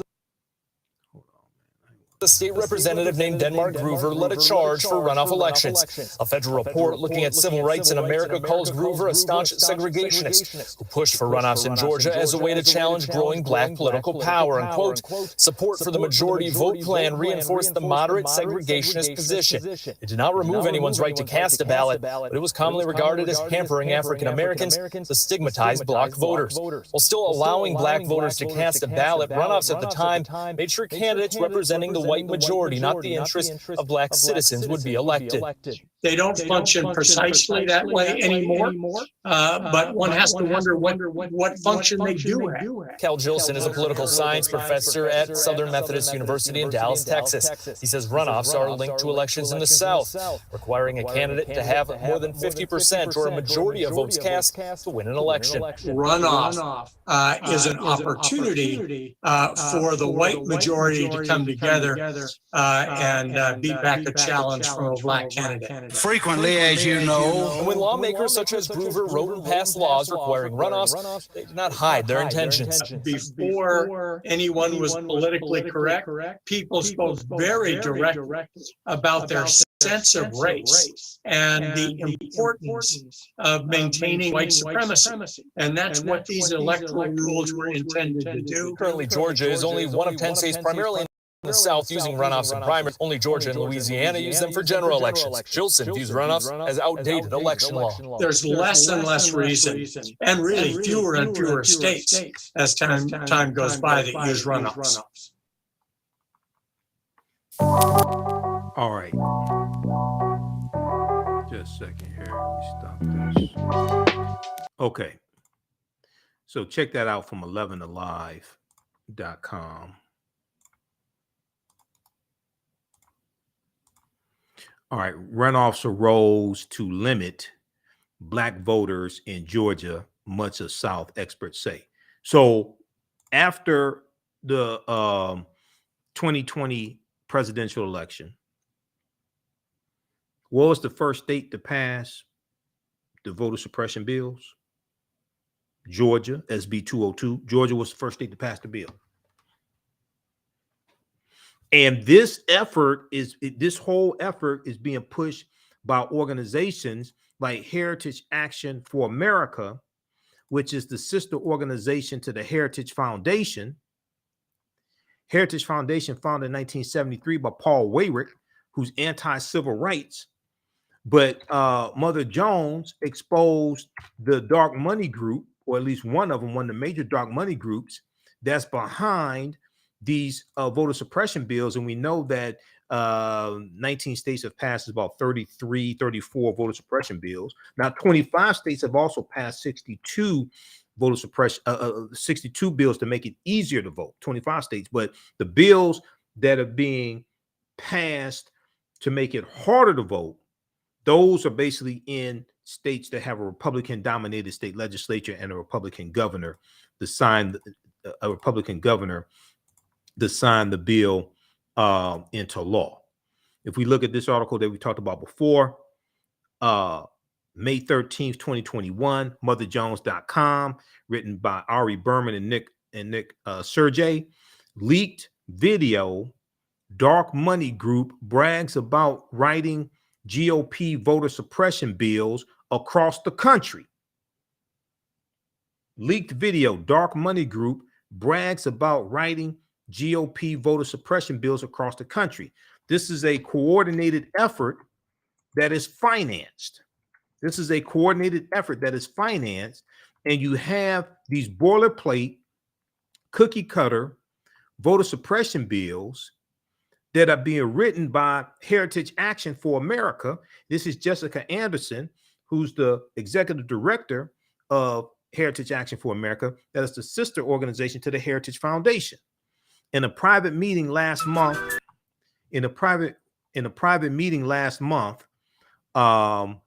with big money donors, the head of a top conservative group, so this would be April 2021. The head of a top conservative group boasted that her outfit had crafted the new voter suppression law in Georgia, which is SB 202, and was doing the same doing the same with similar bills for Republican state legislators across the country. This is coming from Heritage Action for America. Quote, in some cases, we actually draft them for them, because you're dealing with a lot of dumbass people. In some cases, we draft them for them, Jessica Anderson said, or we have a sentinel on our behalf, give them the model legislation so it has that grassroots from the bottom up type vibe, end quote. The Georgia law, SB 202, had 8 key provisions that Heritage Action for America represented. Jessica Anderson, the executive director of Heritage Action for America, a sister organization to the Heritage Foundation, Research the Heritage Foundation, told the foundation's donors at an April 22nd, 2021 gathering in Tucson, Arizona, in a recording obtained by the Watchdog Group, documented and shared with Mother Jones, the publication Mother Jones. Those included policies severely restricting mail ballot drop boxes, preventing election officials from sending absentee ballot request forms to voters, making it easier for partisan workers to monitor the polls, preventing the collection of mail ballots, and restricting the ability of counties to accept donations from nonprofit groups seeking to aid in election administration. Okay, read the rest of this here. So politics is the legal distribution of scarce wealth, power, and resources, and the writing of laws, statutes, ordinances, amendments, and treaties, their adoption, interpretation, and enforcement. This is what politics is. Politics is the legal distribution of scarce wealth, power, and resources, and the writing of laws, statutes, ordinances, amendments, and treaties, their adoption, interpretation, and enforcement. And you have white people who have a declining population in this country. 2020 census shows they dropped below 60% of the population for the first time since 1790. They dropped down to 57%. We know that by 2043, white people will no longer be the majority population in this country. So you have Republicans who are focused on controlling state legislatures, suppressing the vote, controlling the federal bench, and trying to vote more. This is one of the things. This is why so many Republicans supported Trump, because they want to control the federal courts, U.S. Supreme Court, and they got 3 conservative judges on the U.S. Supreme Court, and Trump got 226 judges confirmed to the federal bench, federal court, federal appeals court. Okay, because they want to control the courts, because it's the judicial branch of the federal government that interprets law from the legislative branch of the federal government. So the judicial branch of the federal government, the courts, can overturn laws that are passed in the legislative branch of the government, and overturn executive orders that come from the executive branch of the federal government. Okay, so very quickly here, Bloody Sunday.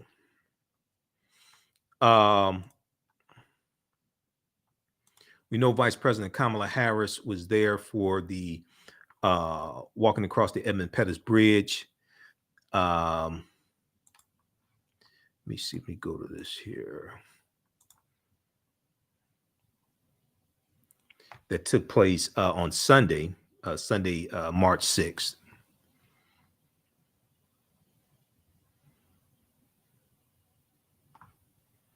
Let's go back to this article here quickly from CNN. Okay, so Vice President Kamala Harris on Sunday called on Congress to pass federal voting rights legislation, okay, before walking across the Emmett Till Bridge in Selma, Alabama, to mark the 57th anniversary of Bloody Sunday, a key moment in the civil rights movement. A record number of people cast their ballots in the 2020 elections. It was a triumph of democracy in many ways, but not everyone saw it that way, like the Heritage Foundation and Heritage Action for America. Some saw it as a threat. Some saw it as a threat, Vice President Kamala Harris said, lamenting the raft of what she called un-American laws enacted in GOP-led states across the country that make it more difficult to vote. The vice president says she and President Joe Biden have the full power of the executive branch behind our shared effort, while criticizing Republican lawmakers for voting to block passage of the John Lewis Voting Rights Advancement Act and the Freedom to Vote Act. Now, I've said before, we need to launch economic boycotts against corporations. Let me close that out. Against corporations that one signed on to a bill in, I think it was June of 2021, that backed the passing of the John Lewis Voting Rights Act, and a lot of those corporations have gone silent, number one. Number two, some of those same corporations finance Republicans that vote against our interests, and some of these Republicans are voting for these voter restriction bills in state legislatures. Okay, this one right here. So we need to launch economic boycotts, organize and launch economic boycotts against the top 4 or 5 corporations, nationwide economic boycotts, not an economic boycott in one state. No, you get people around the country to focus on 4 or 5 corporations to put pressure on them, and then because they'll put pressure on the Republicans that they finance to vote for these bills because they're losing too much money. We don't understand how to use the power that we have. Dr. King said we have to always anchor our external direct action with the power of economic withdrawal. In his last speech, I've been to the mountaintop, April 3rd, 1968. More than 150 companies back update to Voting Rights Act. Major businesses like Pepsi, Macy's, IKEA, and Nestle USA signed on to a letter supporting the John Lewis Voting Rights Advancement Act. Okay, this was July 14th, 2021. Amazon, Target, this is July 14th, 2021. Most of those companies have gone silent while you have these voter suppression bills being passed. Now, these companies put out statements on Dr. King Day, how much they love Dr. King and all this stuff. But you're silent while you have a metaphorical lynching and distortion of Dr. King's legacy and the lynching of John Lewis's legacy.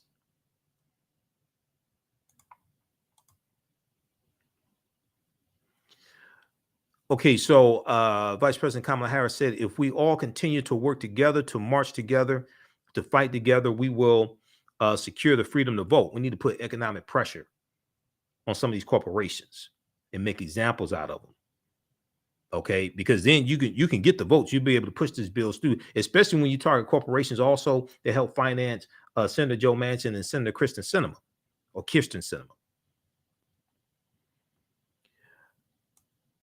And this is why I said I know people like Joe Madison, the Black Eagle talk show host on Sirius XM. I know Joe Madison, and you have some college students that went on a hunger strike to draw attention to the need to pass the Voting Rights Act. Is like no. See, we don't understand the concept of redistributing the pain. What Dr. King taught us, redistributing the pain. Okay.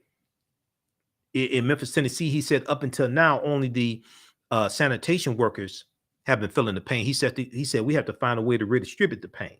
We have to find a way to redistribute the pain. And he called for economic boycotts against Coca-Cola and Wonder Bread and Heart's Bread and Siltest Milk there in Memphis, Tennessee, to redistribute the pain, to target your opponent with economic withdrawal strategies. So instead of you going on a hunger strike, we need to put some of these corporations' cash registers on a hunger strike. Redistribute the pain. Don't do injury to your body. Don't do injury to yourself and weaken yourself by going on a hunger strike, trying to draw attention for the need to pass the Voting Rights Act. No, redistribute the pain. Put some of that cash registers on a hunger strike. You're going to get better results. You need your strength to fight these demons. Vice President Kamala Harris advocated for filibuster reform in her remarks after Senate Democrats failed earlier this year to change filibuster rules to get around GOP opposition to advance voting rights legislation. That's why we need to go after some of the corporations that finance Manchin and Sinema. Information is at fec.gov, Federal Elections Commission, fec.gov. Anybody running for a federal election, a federal position, a U.S. House of Representatives, U.S. Senate, it shows all their donors there at fec.gov, Federal Elections Commission. It tells you the individual donors, and it tells you the name of the corporations that donated, and it shows how much they donated also. Okay, so you can read the rest of this here. Bloody Sunday commemorates when in 1965, 600 people began a march from Selma to Montgomery, Alabama, demanding an end to discrimination in voter registration. At the Emmett Till Bridge, state and local lawmen attacked the marchers with billy clubs and tear gas, driving them back to Selma. 17 people were hospitalized and dozens were injured by police. Vice President Kamala Harris said Sunday that those who marched across the bridge in 1965 did so not only to ensure the right to vote, but to ensure all the people of our nation, no matter where they start, have the opportunity to succeed. Okay, read the rest of this here from CNN. Okay. Harris calls for voting rights legislation before walking across Emmett Till Bridge on Bloody Sunday anniversary. And then very quickly here, if you look at this piece from Zen Education Project, so it starts off talking about Jimmy Lee Jackson. Okay.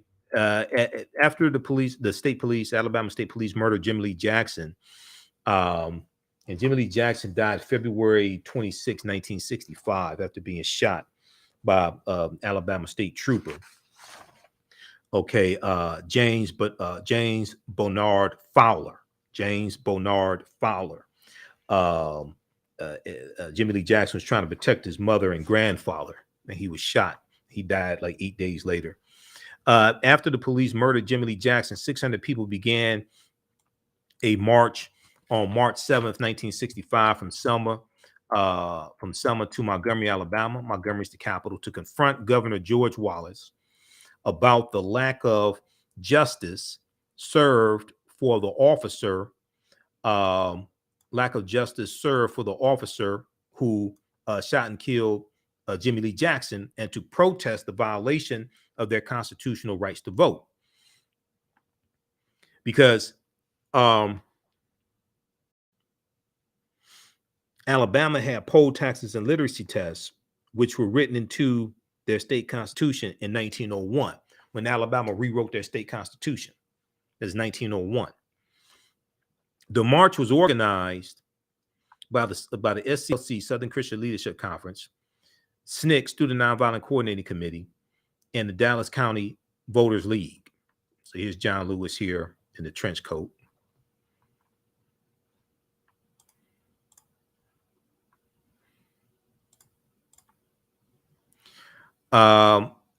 All went according to plan until they reached the Emmett Till Bridge, named after a famous Ku Klux Klan leader in Alabama, where they met extreme violence from a wall of Alabama State Troopers who had been waiting for them. The march was halted as the troopers and sheriffs tear gassed and beat the marchers. In 10 Things You Should Know About Selma Before You See the Film, from Ava DuVernay, Emily Crosby explains, although many people are aware of the violent attacks during Bloody Sunday, white repression in Selma was systematic and long-standing. Selma, Alabama was home to Sheriff Jim Clark, a violent racist and one of Alabama's strongest white citizens councils, and made up the community's white elite and dedicated to preserving white supremacy. The threat of violence was so strong that most African Americans were afraid to attend a mass meeting. Most of SNCC's organizers, Student Nonviolent Coordinating Committee, most of SNCC's organizers, Colia Liddell and Bernard Lafayette's first recruits were high school students. Now, Bernard Lafayette was there Sunday in Selma, Alabama at the 57th anniversary commemoration. Too young to vote, they canvassed and taught classes to adults. Prathia Hall remembers the danger in Alabama. Okay, Prathia Hall remembers the danger in Alabama. And let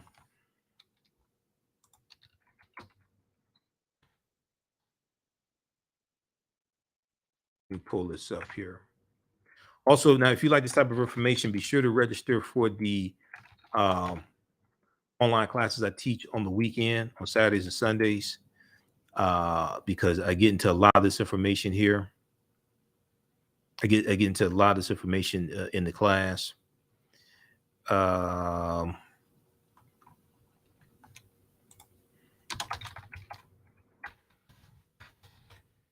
Especially the class I do on Sundays, from the Civil War to the Civil Rights Movement and Black Power, 1865 to 1968. Prathia Hall was talked about in the series that Henry Louis Gates Jr. did on PBS a couple of years ago, called The Black Church. I think it was 2021, called The Black Church. Prathia Hall was the one who Dr. King got the phrase, "I have a dream," from. If you read this article here from face-to-faceafrica.com,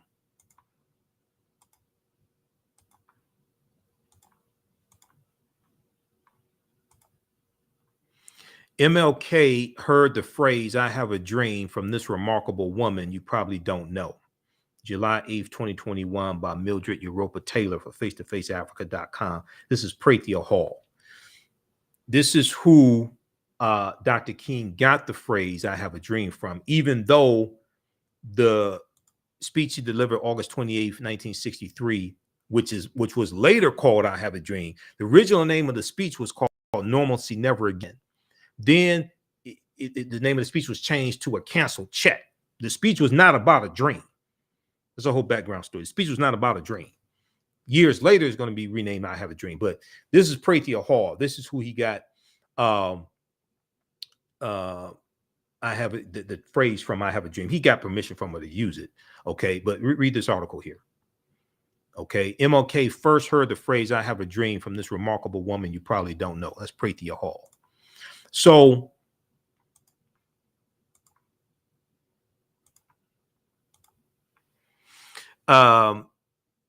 Prathia Hall remembers the danger in Alabama. She said in Gadsden, the police used cattle prods on the torn feet of young protesters and stuck prods into the groins of boys.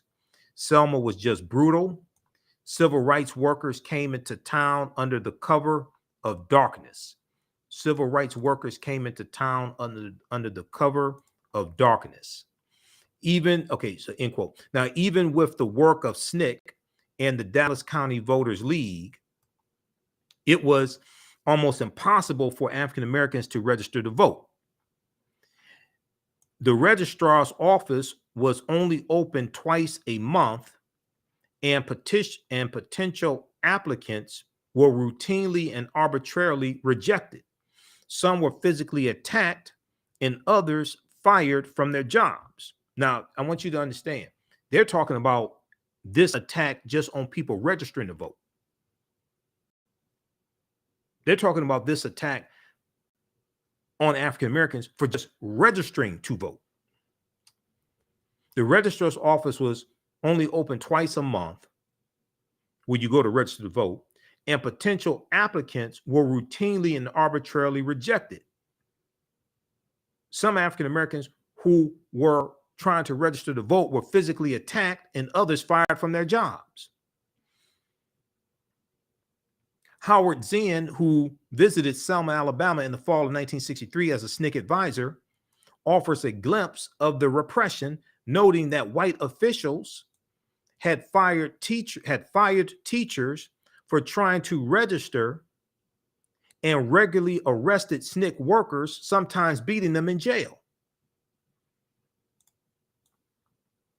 In one instance, a police officer knocked a 19-year-old girl unconscious and brutalized her with a cattle prod. Read the rest of this here from Zen Education Project. March 7th, 1965, Bloody Sunday.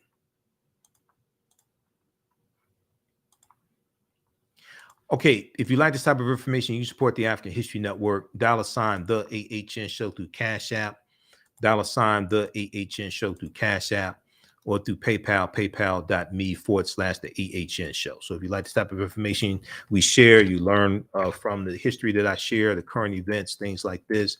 You can support us. You want to do $5, $10, $15, $25, $100, whatever it is. I know through PayPal, you can also set it up for a recurring donation also if you want to do that. And also at our website, AfricanHistoryNetwork.com, right on the homepage, we have the information for, we have the link for Cash App and PayPal. We have that stuff there around on the homepage of our website. This is our official Cash App account, $ the AHN Show, SHOW. $ the AHN Show, SHOW. When you go to it, it says Michael and shows my picture there. These other ones here are fake African History Network Cash App accounts. I did not set those up. It's not us. And we have the link here also. You can click there in the yellow donate button for PayPal. If you can register for the online history classes I teach on the weekends. We have on Saturdays, Ancient Kemet, the Moors, and the Maafa, understanding the transatlantic slave trade, what they didn't teach you in school. Okay. This is a 10-week online class that I teach. We deal with thousands of years of history and what leads up to the transatlantic slave trade taking place. As soon as you register, you can start watching the content. You can watch the class from last weekend, this past weekend. All the sessions, we do the sessions live. All the sessions are archived and recorded. You can go back and watch them many times. So even after the class is over with, you can go back and watch the entire course. So a year from now, if you want to watch the entire course, you can do that. And then on, so this class is on sale, $60, regularly $130. On Sundays, I teach from the Civil War to the Civil Rights Movement and Black Power, 1865 to 1968. And we start in 1803 with the Louisiana Purchase. That class is on sale, $60 also. We have a bundle pack. You can register for both classes for only $100. These classes are regularly $130 each, okay? And if you've taken any of my online classes with me in the past, I've been teaching the classes since 2017. If you have taken any of my online classes in the past, email me at ahnshow@africanhistorynetwork.com, ahnshow@africanhistorynetwork.com, and you'll get a 50% discount on the online classes, okay? All right, look, we have to get out of here. Remember, at the African History Network, we focus on educating, empowering, and inspiring people of African descent throughout the diaspora and around the world, because right now it's corrects wrong behavior. It's not over till we win. Wakanda forever. And we'll talk to you tomorrow. Peace.